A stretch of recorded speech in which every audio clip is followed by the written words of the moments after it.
Welcome students, welcome to the second video of chapter real number class 10th.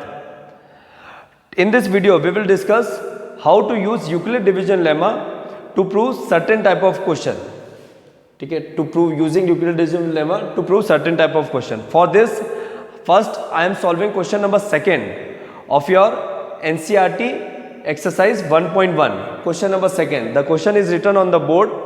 Show that any positive odd integer, I have underlined this odd integer is of the form 6q plus 1, 6q plus 3 or 6q plus 5. जब भी ऐसे proof वाले question आते हैं, the first step is always common. हमेशा आपकी first step हमेशा same रहेगी. आपको ए को एक पॉजिटिव इंटीजर मानना है. अच्छा, पॉजिटिव इंटीजर मानना है मतलब ऑड या इवन सर? नहीं, वो हम अभी डिस्कस नहीं कर रहे हैं. हमने तो सारे पॉजिटिव इंटीजर्स को ए मान लिया. The all positive integer, let a B a positive integer. सारे पॉजिटिव इंटीजर को ए माना है. इसके बाद यूक्लिड डिवीजन लेमा के अकॉर्डिंग क्या स्टेटमेंट था? A is equals to b Q plus r. Dividend is equals to divisor into quotient plus remainder. This is Euclid division lemma. Let, अच्छा, आपने की बुक में एक वर्ड आया होगा एल्गोरिथम, यूक्लिड डिवीजन एल्गोरिथम. तो सर ये एल्गोरिथम अलग है और लेमा अलग है क्या? Euclid division lemma is the statement. वो थ्योरम का जो स्टेटमेंट है उसको यूक्लिड डिवीजन लेमा बोलते हैं. एल्गोरिथम वर्ड का मतलब क्या होता है? Algorithm is a step by step procedure to find a given target. मतलब आपको कोई चीज फाइंड करना है और उसका आप एक step by step procedure follow करते हो, उसको एल्गोरिथम बोलते हैं. तो हमने HCF फाइंड करने के लिए एक step by step procedure follow करा, तो that is we are using Euclid division algorithm. ठीक है, coming back to our question. A B a positive integer और ए आपने क्या लिखा? B Q plus R. हमको यहां पर सबसे स्टार्ट करने से पहले पहला स्टेप अपने ए को पॉजिटिव इंटीजर माना. उसके बाद सेकेंडली आपको बी की वैल्यू एज्यूम करना है. यहां मैंने बी का वैल्यू 6 लेकर रखा है. सर क्यों लिया ऐसा? वो आपको क्वेश्चन में देखना है और वहां से आपको जजमेंट लेना है कि आपका बी का वैल्यू क्या होगा. ठीक है, यहां पर मैंने यहां देखा 6q प्लस 1, 6q प्लस 3 है, तो मैंने बी का वैल्यू क्या एज्यूम करा? बी का वैल्यू सर 6 ले लो आप. ठीक है, क्योंकि यहां पर जो प्रूफ करना है उसके लिए बी हमारा 6 कंफर्टेबल रहेगा. तो वैल्यू ऑफ बी इज 6. तो ये स्टेटमेंट जो है a is equals to b Q plus r, ये स्टेटमेंट किस में कन्वर्ट हो जाएगा? A is equals to 6q plus r में. अभी आपको यूक्लिड डिवीजन लेमा जब बताया था उसमें एक कंडीशन बताई थी कि रिमाइंडर की वैल्यू या तो 0 से बड़ी होगी, 0 के बराबर होगी, और जो डिवाइजर है उससे छोटी होगी. मतलब जो रिमाइंडर है हमारा वो 6 से छोटा होगा, 0 से बड़ा होगा या 0 के बराबर होगा. मतलब रिमाइंडर की हमारी क्या क्या पॉसिबिलिटी हो गई है? सर रिमाइंडर की पॉसिबिलिटी हो गई है 0, 1, 2, 3, 4, 5. ठीक है, तो हमारे ये रिमाइंडर की पॉसिबिलिटी है 6 से छोटा ही होगा रिमाइंडर. ठीक है, और 0 के बराबर हो सकता है, तो और 0 से शुरुआत हो सकती है. तो ये देखो 0 से शुरुआत हुई है, 0, 1, 2, 3, 4 और 6 से छोटा है. और इंटीजर्स की बात कर रहे हैं तो यहाँ फ्रैक्शन वाले नंबर रिमाइंडर्स में नहीं आ सकते. तो ये आपके पॉसिबल रिमाइंडर्स है. तो मतलब हमारे पास ऐसे 6 केसेस बन गए रिमाइंडर के अकॉर्डिंग. ठीक है, पहला केस जब हमारा रिमाइंडर 0 होगा, जब हमारा रिमाइंडर 0 होगा तो हमारा ए का वैल्यू क्या बन जाएगा? 6q plus 0, and 6q plus 0 is 6q. Second case जब हमारा रिमाइंडर 1 होगा. ठीक है, केस 2 जब हमारा रिमाइंडर 1 होगा तो ए का वैल्यू क्या बन जाएगा? 6q plus 1. थर्ड केस जब हमारा रिमाइंडर 2 के बराबर होगा, मतलब व्हेन रिमाइंडर इज 2, तब क्या होगा? ऊपर देखिए, रिमाइंडर 2 है तो रिमाइंडर 2 है तो a is equal to 6q plus 2 हो गया. The fourth case remainder 3, a is equal to 6q. Fifth case and the sixth case. Remainders के अकॉर्डिंग हमारे पास 6 केसेस आ गए और 6 केसेस के हिसाब से हमने ए का वैल्यूज रख दिया. ठीक है, तो जो हमको प्रूफ करना था वो करना था प्रूफ कि इवन या ऑड. इवन और ऑड कैसे जज होता है? उसके लिए आपको ध्यान रखना कि कोई भी नंबर जब 2 से डिविजिबल होता है तो that means that is even. आपको इवन नंबर्स याद हो, आप करके देखना एक बार. जो नंबर 2 से डिविजिबल होगा या जो नंबर में 2 एज अ फैक्टर होगा, that number is called even number. और जो नंबर 2 से डिविजिबल नहीं होगा, जिसमें 2 फैक्टर नहीं है, ठीक है, तो वो आपका ऑड नंबर है। तो हमारे पास ए क्या है? ए हमारे पास कोई भी एक पॉजिटिव इंटीजर है। ए हमारे पास कोई भी एक पॉजिटिव इंटीजर है। अब इसमें से हमको ये जज लेना है कि इवन कौन सा है और ऑड कौन सा है, क्योंकि ए के जितने फॉर्म हो सकते थे वो 6 केसेस मैंने यहाँ लिख रखे। अब इनमें से इवन कौन सा है, ऑड कौन सा है, उसके लिए मैंने आपको अभी डेफिनेशन बताई है कि आपको ये 2 से डिविजिबिलिटी या 2 एज अ फैक्टर चेक करना है। तो चेक करते हैं। सबसे पहले इसमें 2 फैक्टर है, हाँ है सर, इसको 2 into 3 लिख सकता हूँ। सो इसमें 2 फैक्टर है, सो दिस इज इवन। क्या इन दोनों में से 2 कॉमन ले सकता हूं? नहीं, मतलब इसमें 2 फैक्टर नहीं अवेलेबल है, सो इट इज ऑड। क्या इन दोनों में से 2 कॉमन ले सकता हूं? हाँ सर, 2 कॉमन ले सकते हो। 6 और 2 दोनों 2 की टेबल में आ रहे हैं, तो that means it is even. इनमें से 2 कॉमन नहीं ले सकते, तो that means it is odd. इसमें से दोनों में से 2 कॉमन ले सकते हैं, that means it is even. इनमें से नहीं ले सकते, that means it is odd. तो अब ये 6 केसेस में देखिए कि ऑड कौन कौन सा है। 6q + 1, 6q + 3 and 6q + 5। यही तो आपको पूछा था और यही चीज आपको प्रूफ करनी है कि एक पॉजिटिव इंटीजर a है, तो ये a ऑड वाला ऑड, जब a ऑड होगा, ठीक है, दिस पॉजिटिव इंटीजर जब ऑड होगा तो वो क्या फॉर्म ले रहा है? 6q + 1 का ले रहा है, 6q + 3 का ले रहा है एंड 6q + 5 ले रहा है। ठीक है, तो हम लिख देते हैं यहां पर therefore 6q + 1, 6q + 3 and 6q + 5 are odd positive integer because they are divisible by 2।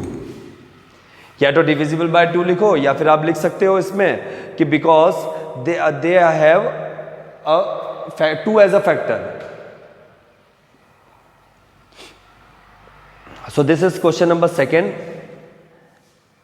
If you want to note it down, you can pause the video and note it down. So we will move to question number 4th of same exercise 1.1। अब बात आती है sir question number 3 skip करना है क्या? 3 is the word problem, और इस chapter में जितने भी वर्ड प्रॉब्लम है उसमें 2 तरीके से सॉल्व होते हैं word problem. First is to find the HCF and second is to find the LCM। तो हमको क्वेश्चन को रीड करके ये जजमेंट लेना है कि हमको HCF फाइंड करना है या हमको LCM फाइंड करना है। ठीक है, तो इसके लिए हम एक अलग से टॉपिक डिस्कस करेंगे जिसमें हम क्वेश्चन नंबर 3 को भी कवर करेंगे। तो अभी तो हम हाल फिलहाल इस टाइप के क्वेश्चन डिस्कस करते हैं, सेकेंड टाइप के। ठीक है, तो NCERT एक्सरसाइज 1.1 में क्वेश्चन नंबर 3 के बाद आता है 4th and 5th, and 4th and 5th question इसी कंसेप्ट पे बेस्ड है। तो we will discuss question number 4th and 5th first, then we will move to this. Question number 4th थोड़ा सा इससे अलग है। So in question number 4th, show that using Euclid division lemma, show that square of any positive integer is of the form 3m or 3m + 1. Square of any positive integer. Question number 4th. Square using Euclid division lemma, मैं वो statement नहीं लिख रहा हूं, मैं सिर्फ ये लिख रहा हूं कि क्या प्रूफ करना है। Square of any positive integer is of form 3m or 3m + 1।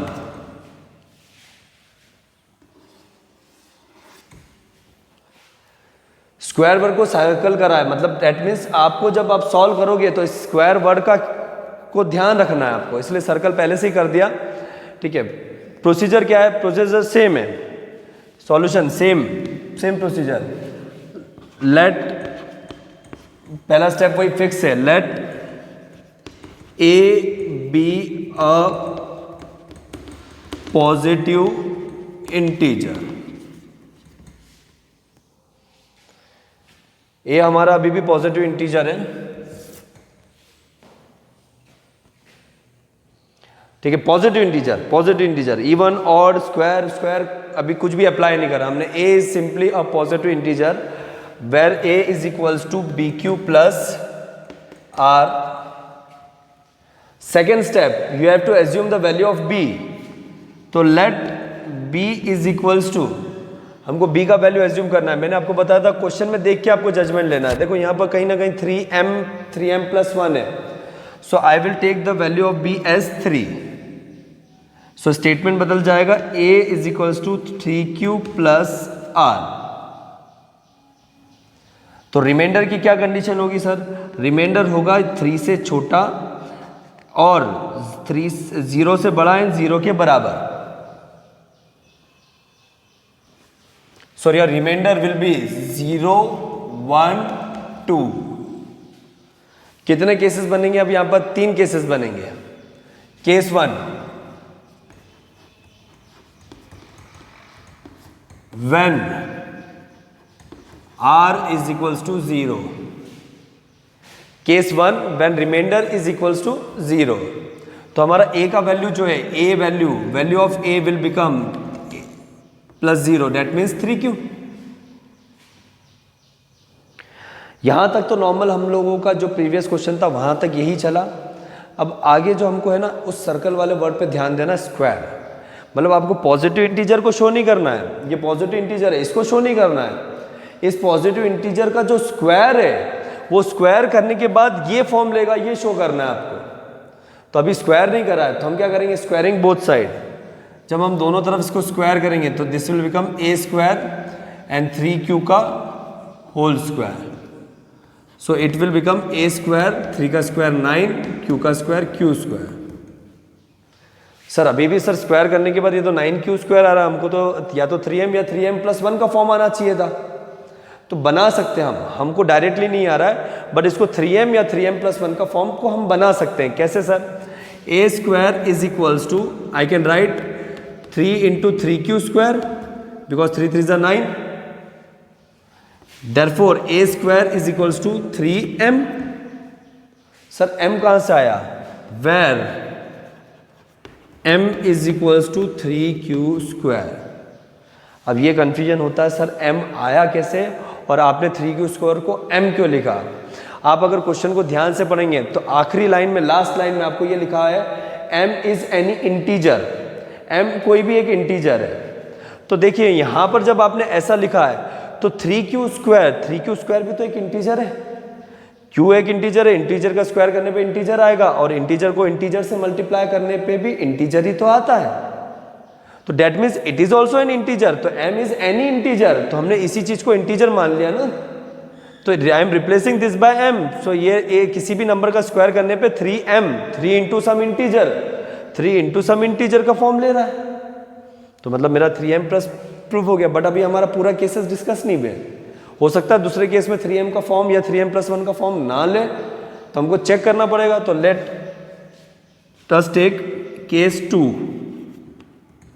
2, that is when r is equals to 1। वैसे अब वीडियो देख रहे हो तो मेरी मिस्टेक अगर आपको निकालना तो आप निकाल सकते हो। यहाँ पर सर केस सेकेंड लिखा है आपने, ये रोमन में ऐसा लिखा नहीं जाता है ना, ठीक है। तो वो अच्छा लगता है इसलिए ऐसा लिखा है ना। सिंपली 2 लाइन खींचते हैं, वो मुझे पता है ना बेटा। तो when r is equals to 1, तो a is equals to 3q plus 1। Same हमको स्टेप फॉलो करनी है कि स्क्वायर करना है both side. So squaring both side, a square is equals to 3q plus 1 का होल स्क्वायर। बिना आइडेंटिटी के एक्सपांड नहीं होगा। So a square is equals to 3q का whole square plus 2ab plus b का square.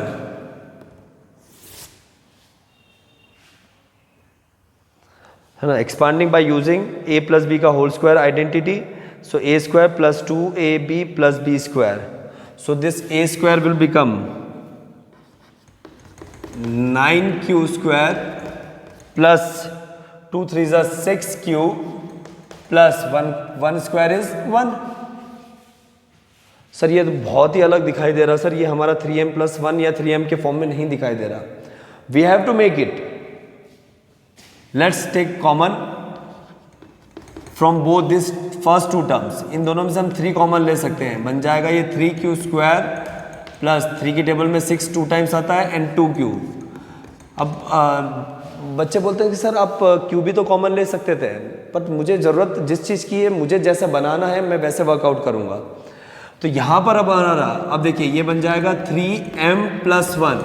अरे m, इसमें m अलग था, इसमें m अलग है, तो m इज एनी इंटीजर। अब वो एनी इंटीजर तो कुछ भी हो सकता है ना, तो इसमें अलग है उसमें अलग है, वो बात अलग है, मगर वो फॉर्म किसका ले रहा है, 3 × सम इंटीजर + 1, तो वो प्लस सम इंटीजर ही तो m है। तो वेर आपको लिखना पड़ेगा लास्ट में, where m = 3q square plus 2q। Now our third case is case 3, when r = 2, तो a बन जाएगा 3q + 2। Same step we have to follow, we have to square both side. तो I am squaring both side by squaring both side using the identity a + b का whole square, we will get 9q square plus 12q + 4।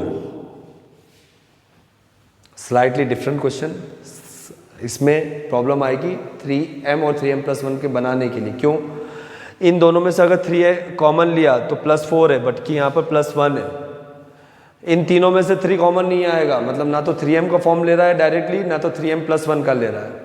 तो क्या changes करेंगे हम, देखिए हम इसको लिखेंगे 9q square plus 12q plus 3 + 1। मैं 4 को 3 + 1 लिख सकता हूँ, सिंपल मैथमेटिक्स। ठीक है, अब इन तीनों में से हमको क्या कॉमन लेना है, 3 कॉमन लेना है। तो ये बन जाएगा 3q स्क्वायर प्लस 3 की टेबल में 12 4 टाइम्स आता है, प्लस 3 1 टाइम्स आता है, और बाहर ये +1 as it is. Again I am writing 3m + 1 where m = 3q square plus 4q + 1। देखिए आ गया 3m + 1 का फॉर्म में, मतलब तीनों केस हमने डिस्कस करे, तो या तो वो ये फॉर्म ले रहा है या फिर ये फॉर्म ले रहा है, हेंस प्रूफ।